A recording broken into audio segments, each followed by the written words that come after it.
जफर जी, बड़ा हंस रहे हैं आप। कुछ तो ऐसा क्या हो गया, हमें बता दी तो हम भी थोड़ा मुस्कुरा लें।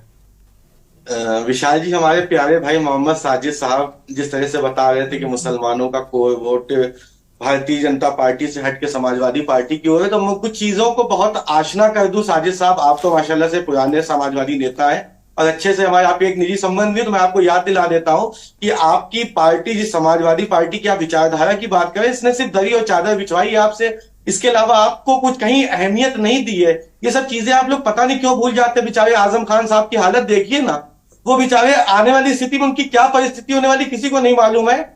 बहुत से ऐसे नेतागण, अभी कानपुर की बात कर रहे थे, इरफान सोलंकी साहब का नाम लेने में आवाज आपके मुंह से नहीं निकलती, आपके सो कॉल्ड बड़े नेता की, जिनको आप प्रधानमंत्री पद का दावेदार भी कभी कभी आप लोग बता देते हैं। पीडीए में ए भी सबसे लास्ट में इसलिए क्योंकि ए को कभी कुछ समझा ही नहीं आपकी पार्टी ने। सिर्फ हमसे क्या करवाया आपकी समाजवादी पार्टी ने, जहां पे इफ्तार पार्टी वहां पे टोपी पहन के मुसलमानों को टोपी जरूर पहना दी। ये काम सबसे पहले समाजवादी पार्टी ने किया। देश के मुसलमानों को सबसे ज्यादा अगर गुमराह किसी पार्टी ने किया तो वो इंडिया गठबंधन की वो तमाम वो दोनों पार्टियां हैं जो मुख्य पार्टी कांग्रेस और समाजवादी। इसने हमेशा कहा कि भाजपा आएगी तो कत्लेआम होगा। इतना वक्त बीत चुका है, 10 साल का वक्फा आने वाला है। एक दंगा बता दिए मेरे भाई जहां मुसलमानों के साथ कुछ ऐसा हुआ हो।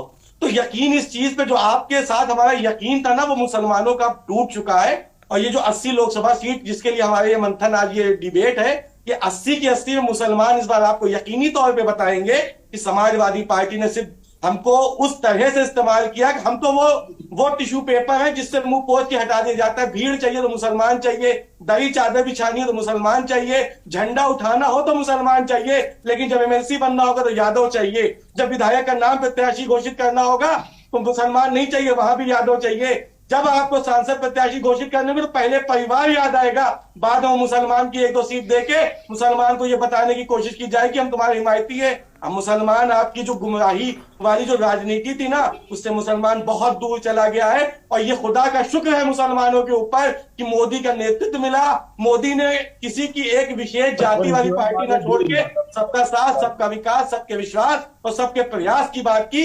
ये मोदी का नेतृत्व था। आपके मौलाना मुलायम सिंह, स्वर्गीय मौलाना मुलायम सिंह, इसके बाद मौलाना अखिलेश यादव आ गए, लेकिन ये वो मौलाना है जिन्होंने मुसलमानों का खाली ठगने का काम किया और मुसलमानों को बलगलाकर आरएसएस की विचारधारा से हटाया, भारतीय जनता पार्टी की विचारधारा से हटाया। लेकिन मुसलमानों को अगर किसी ने ठगा, आज उत्तर प्रदेश की ऐसी बहुत सी सीटें हैं जहां पे मुसलमान ये इख्तियार रखता है, अगर जिता भी सकता है तो हरा भी सकता है, लेकिन उन मुसलमानों की रहनुमाई आपने नहीं दी। अब आप सीधे कटाक्ष करेंगे भारतीय जनता पार्टी ने क्यों नहीं दिया। हम मानते हैं अभी हमारे पास वो लीडरशिप का वो चेहरा मुसलमानों में अभी इख्तियार में नहीं है, अभी उसका वो जनमानस में वो वोट शेयर नहीं है कि वो खड़ा होगा और जीत जाएगा।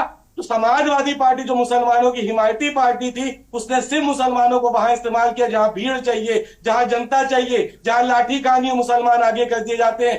क्या आपके पास ऐसा दायित्व आपने मुसलमानों को, जहां मुसलमानों को कोई रहनुमाई दी हो, चलिए चलिए, मुसलमानों का नाम लेने में, आवाज निकालने में, आऊंगा जफर भाई, आऊंगा। आवाज का संतोष यादव जी है, वरिष्ठ 16 सीटों की है, लेकिन जब पार्टी के पास, एक पार्टी के पास तो इतना पैसा है, बात क्या होती है बराबरी की। एक पार्टी के पास इतना चंदा आ रहा है, इतना पैसा आ रहा है, वो हर जिले में अपना 5 स्टार रूपी बना दिया उसने कार्यालय। 1-2 में तो मैं गया हूं, मुझे बड़ा अच्छा लगा, और एमपी में तो और भव्य दिव्य बने हैं।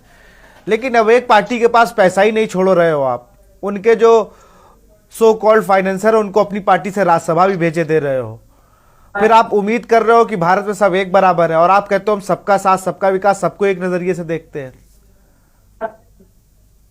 विशाल जी, आम आदमी पार्टी के केजरीवाल जी की जो आप बात कर रहे हैं, तो केजरीवाल जी को असल में एक गलत फहमी हो गई थी वो सीएम है तो ईडी उनको नोटिस देगा तो वो जवाब नहीं देंगे, क्योंकि वो अपनी दिखा देंगे कि हम कहीं और मसरूफ हैं और हमारे अभी ये बिजी शेड्यूल से हम चुनाव में यहाँ पे। तो उनको ईडी मजाक लग रहा था। तो औपचारिकताएं जब न्यायपालिका की ओर अग्रसित हुई तो जाहिर सी बात है जो न्यायपालिका के अधीन जो फैसले आए उसके अधीन सारी चीजें हुई हैं। इसमें मोदी, योगी या फिर किसी राजनेता को शामिल करना हमारे हिसाब से न्यायोचित नहीं होगा, क्योंकि जहां पर ईडी को उन्होंने एकदम मजाक समझ रखा था। एजेंसी जांच करके कुछ तथ्य सामने ला रही थी, उन तथ्यों पे वो विवेचना मांगती थी, लेकिन भाई साहब के पास समय नहीं था, तो उनकी हट धर्मिता उनके लिए काल बन गई आने वाले समय में, चुनाव के समय में। इसके बाद सोरेन साहब की बात कर लेते तो बहुत से ऐसे मामला थे जिनमें लगातार कोशिशें की जा रही थी, लेकिन न्याय प्रक्रिया के अंदर वो भी आए। और देखिए, कुछ चीजें जो न्याय प्रक्रिया के अंदर उसमें भाजपा, कांग्रेस या सपा को सम्मिलित करने की आवश्यकता नहीं होती है। जो न्याय प्रक्रिया है उसमें जो उसके प्रावधान है वो उसके अधीन ही चलना है। और कोई भी व्यक्ति के पास ऐसा तो नहीं हमने उसके अधिकार छीन लिए है, वो अगली अदालतों में जाकर अपनी याचिका दाखिल करे और जो भी न्यायोचित उसके लिए हो सकती कार्रवाई वो की जाएगी।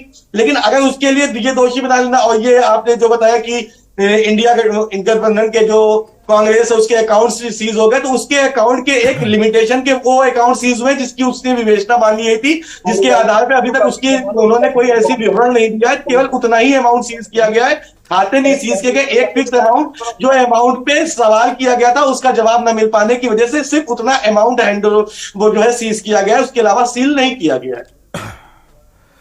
दिक्कत तो हो रही है ना। अब आपके पास वो कह रहे हैं सरकार आपकी है, जहां चाहे वहां दौड़ा दीजिए, ईडी, सीबीआई, आईटी और जितने भी सरकारी एजेंसियां हैं, चुनाव आप उनके साथ लड़ा रहे हैं। एनडीए गठबंधन के सब घटक दल हैं, ये आरोप लगा रहा है विपक्ष, चिल्ला चिल्ला के कह रहा है।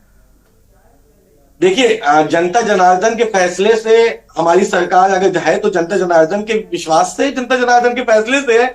अगर आपको ये लगता है कि हम गलत कर रहे हैं तो आप जनता के बीच जाइए, हमारी खामियां बताइए, हम अपनी अच्छाइयां बता रहे हैं जिसपे जनता विश्वास कर रही है और हमको वोट देकर सत्ता दे रही है और हमको मौका दे रही है कि हम समाज का विकास कर सके, देश का विकास कर सके, देश में न्यायोचित व्यवस्थाओं को लागू कर सके। अब वो दौर चला गया कि वो हम विधायक है, सांसद है तो जेल नहीं जाएंगे। जेल अगर आप विधायक सांसद के मुख्यमंत्री होंगे तो ये एक नई जो है मिसाल कायम कर दी कि अगर आप मुख्यमंत्री भी होंगे और आप गलत होंगे तो जेल आपको भी जाना पड़ेगा। आपके लिए ईडी और सीबीआई की शिकंजे तो नहीं कस के मजबूती से पकड़े जाएंगे कि अगर आप गलत हैं तो या तो आप अपने आप को सही साबित कीजिए, या जब आपसे हम पूछ रहे हैं जिन सवालों के जवाब हम आपसे मांगे यदि आप नहीं देने में सक्षम नहीं होंगे तो जो न्याय प्रक्रिया के अंदर चीजें आएंगी हम उसके अधीन वो फैसले लेंगे। और वो जनता जनार्दन क्या विश्वास इस भारतीय जनता पार्टी के जो हमारा जो हमारी ताकत है वो हमारी जनता है, हमारे लोगों का विश्वास जो हम पे है वो हमको सत्ता देती है। और फिर हम अगर सत्ता में आएंगे तो ये फिर न जाने हमको एजेंसीज के दबाव बताएंगे, लेकिन जो जनता जनार्दन का फैसला है उसी से हम सत्ता में आए हैं। और फिर हम 2024 में 400 पार के लक्ष्य को पार करेंगे तो ये फिर चिल्लाएंगे कि हमारे अकाउंट सीज हो गए थे, कोई के पास नेता नहीं है, कोई के पास अपने गठबंधन के नेताओं को संभालने की क्षमता नहीं है, डॉक्टर करण त्रिपाठी के पास जफर भाई इतनी है। ठीक है, मैं समझ रहा हूं, आप बिल्कुल प्रैक्टिस के साथ आते हैं, इसलिए तो आपको हम बुला भी लेते हैं कि आपके पास ज्यादा तजुर्बा रहता है। बड़ा तेज तेज बोल रहे हैं, थोड़ा रिलैक्स करिए। तो करण त्रिपाठी के पास मैं चलता हूं, पूरी डिबेट सुन रहे थे करण जी। जी